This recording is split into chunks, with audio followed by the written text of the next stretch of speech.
Hey all, welcome to ShareTreck. This is Raj here. Friends, I'm looking at the CNBC website and I can see that the index futures are not looking that great. But of course, the negative that they are showing is minor and it could change before the market opens.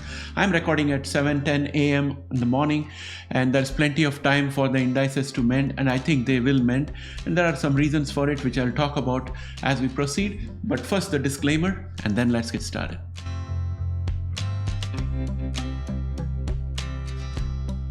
Welcome back, friends. I'm looking at the Dow futures, which is down 0.13%, S&P futures down 0.12%, and Nasdaq futures down 0.11%. As I mentioned, they are likely to improve. There have been a few executive orders that have made a little bit of stir up in the Bitcoin and crypto world. We'll talk about that in a separate video, but overall, I think that we are in a very critical situation, and the trends being bullish, we are reaching some new high levels, which would probably cause the market to take a pause, especially because next week the Mag 7 results will start trickling in and the expectations are very lofty. So there is going to be a little bit of hesitation around here. And you can see in the Nasdaq futures that for the last 3 days, we have been struggling with this resistance at 22,079.75, but just have not been able to clear it. MACD continues to stay bullish, but the momentum is a bit weak. And that's the reason why I am thinking that there is hesitation out here. People are waiting to see if the Mag 7s can deliver to the expectations and also talk about a rosy future.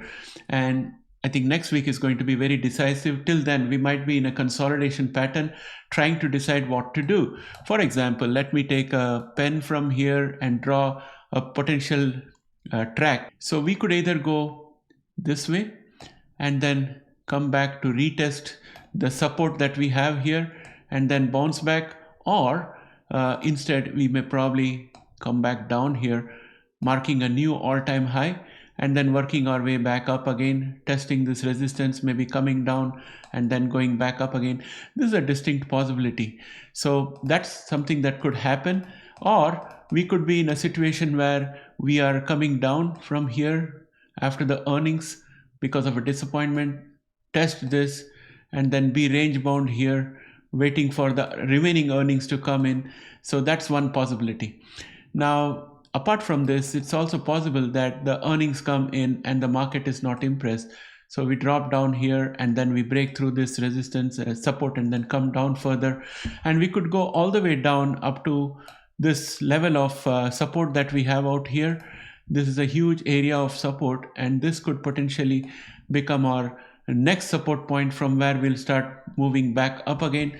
So the possibilities are endless. It all depends not only on the earnings that are coming up next week, but also on what President Trump says and does.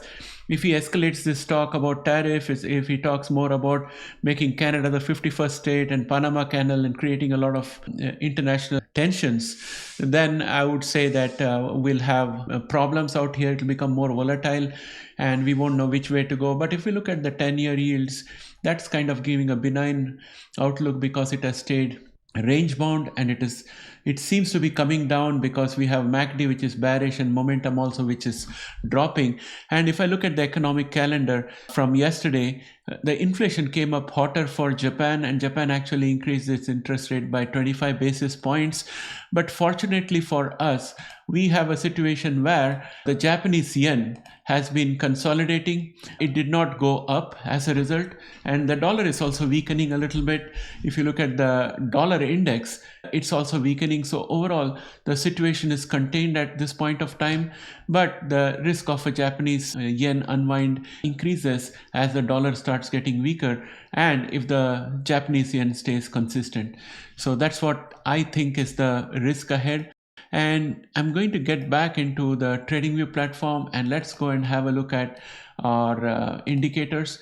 Dow Jones has broken the diagonal line of resistance out here and converted that into a support, and it's moved into a superior bull channel. I'm going to mark this as green. I'm going to reduce the thickness so that you can see where it exactly breaks. So the previous day we tried to break through, failed, and then yesterday we broke through and went up, and today I think we are going to stay above this diagonal line of support because this will be the first level it has to break to come down.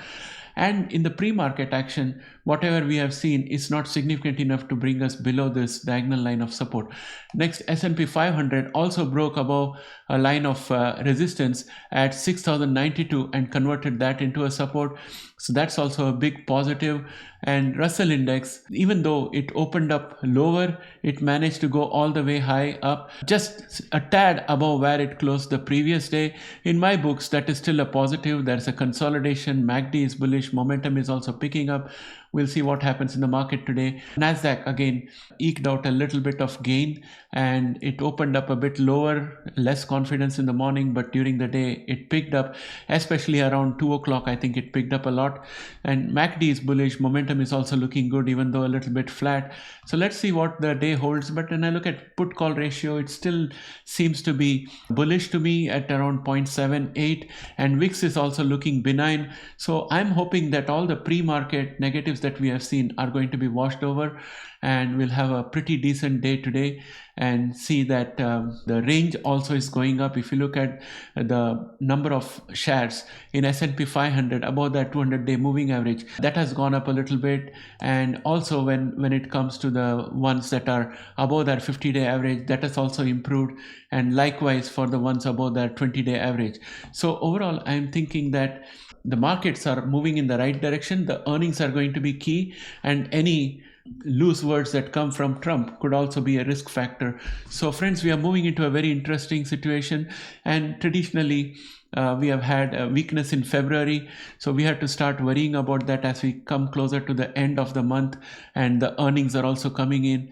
So today in the economic calendar, I am thinking that the most important thing is going to be the PMI, which is coming out at 9:45, and the consumer sentiment report, which is coming out somewhere around 10 o'clock. So watch out for the markets to change around the 10 o'clock time frame.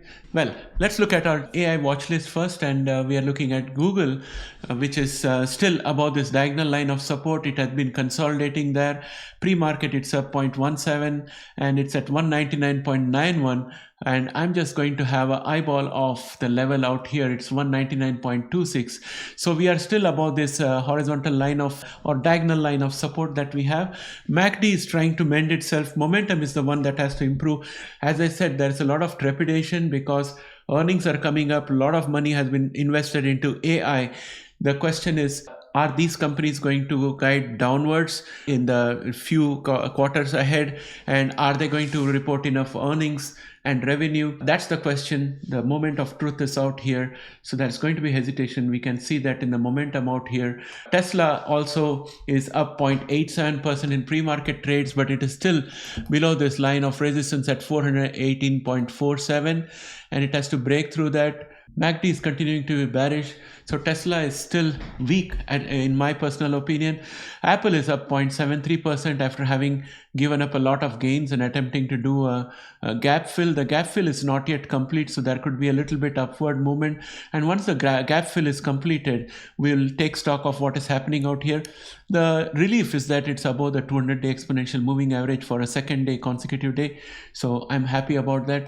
Meta is up 0.38%. I think among all the Mag 7 stocks, I think Meta is the strongest of them all, and it's doing pretty well, and it continues to be riding this bull channel. MACD is bullish, and momentum is also pretty good, and we have earnings on the 29th of January. So watch out, guys. Those who are holding Meta, you may want to do a covered call or something. Again, personal opinion, not financial advice. Amazon is doing well. It's up 0.20% from yesterday. It has broken above a line of resistance of 233.14 and converted that into a support. MACD is bullish. Momentum is also up. Again, a little bit flat. Trepidation before earnings, which come out on the 30th of January. Microsoft is up almost 0.11% yesterday. It started a bit low, but managed to close out above the previous day's close. MACD is bullish. Momentum again is flat. Earnings are due on the 29th of January. As I said, next week is going to be critical, and I would like to draw your attention back to the indicators, where if I look at Nasdaq, let's look at the futures. As I mentioned earlier, we have this resistance out here which could push us down. So if the earnings do not impress, then I think that there could be a pullback happening. And how deep it would be, whether it will become a correction or not, all that thing depends on what we hear, not only in terms of earnings from the Mag 7, but also their future outlook. So those are the things that I would like to stress out here when it comes to AI. And let us look further into NVIDIA. NVIDIA has got holding pattern out here. This morning pre-market it's down 0.52%. Even though there's a lot of positive going for NVIDIA, it's possible that until the earnings for the Mag 7 comes in, whatever commentaries they have out there could potentially impact the pricing for NVIDIA. So there could be a possible pullback. You can see that the momentum is a bit flat, even though the MACD is bullish. Again, the hesitation is happening out here. So next week is key, my friends. Qualcomm is down 0.08%. AMD is up 1.01%, still trying to create new higher highs. So we'll see what happens today. It's opening up a little higher, whether it's going to be a red candle or are we going to move towards this resistance, which I can find, the minor resistance, which I can find at 127.73. We'll find out during the day. FNGU is up 0.45%, which is the aggregation of all the Mag 7. And Oracle is still going higher at 0.57 after a smart gap up. It's still doing pretty well. A little bit of profit taking took place. Momentum is pretty good. MACD is also pretty nice. Plenty of room on the RSI, in my opinion, based on the past track record of this company. And Palantir is down 0.03%, having smartly recovered. And MACD is bullish. Momentum is also going up. And earnings are due on the 3rd of February. Let us look at the next one, which is going to be SMH, Semiconductor ETF. Semiconductor ETF is also looking pretty decent, being supported by 263.69. Today it's opening up down 0.33% in the pre-market trade. However, I can see that the MACD is still bullish. Again, the momentum is a bit flat. That's where I say the hesitation is still there. Earnings are going to determine what's going to happen next. AV is up 2.07% and MACD is bullish and momentum is also pretty high. Everything is looking good for AV. This company manufactures drones, and I think drones are going to be the future of warfare, and the warfare is changing. It's becoming more modern, and I'm thinking that these huge aircrafts and those kind of assets are going to go down a little bit, and also the artilleries that are being used, the composition of those will change and more into the drone related kind of artillery, and that's the kind of fights that are going to be seen in the future. So there is a lot of potential out there. So I think AV might corner a good deal of the defense budget. It's the futuristic way to go. Snowflake is up 0.35% pre-market trades. MACD is looking good. Momentum has dropped a little bit. Hainesbrand International, again, this is the tariff play that I was looking at, and that is starting to improve a little bit with the announcement of the China tariffs. It's up 2.26%. It has got a cup and handle target, a long-term target of 11.24. It's not happening tomorrow, but I think we are on the way there. MACD has turned bullish. Momentum is also moving in the right direction. And we have earnings on the 6th of February. I'll be watching that. Netflix, having gained a lot after the earnings, is doing pretty well right now. It's up 0.49% in pre-market trades. A little bit of profit taking had happened. A bullish harami was created. Now we are going upwards. I personally feel that Netflix is pushing it by changing its policies with regard to subscriptions. They are going to be a bit bearish and people might start rethinking their memberships. So we'll watch out for that later on. Right now the sentiment is bullish. Dell is up 0.05%. It's not doing that great.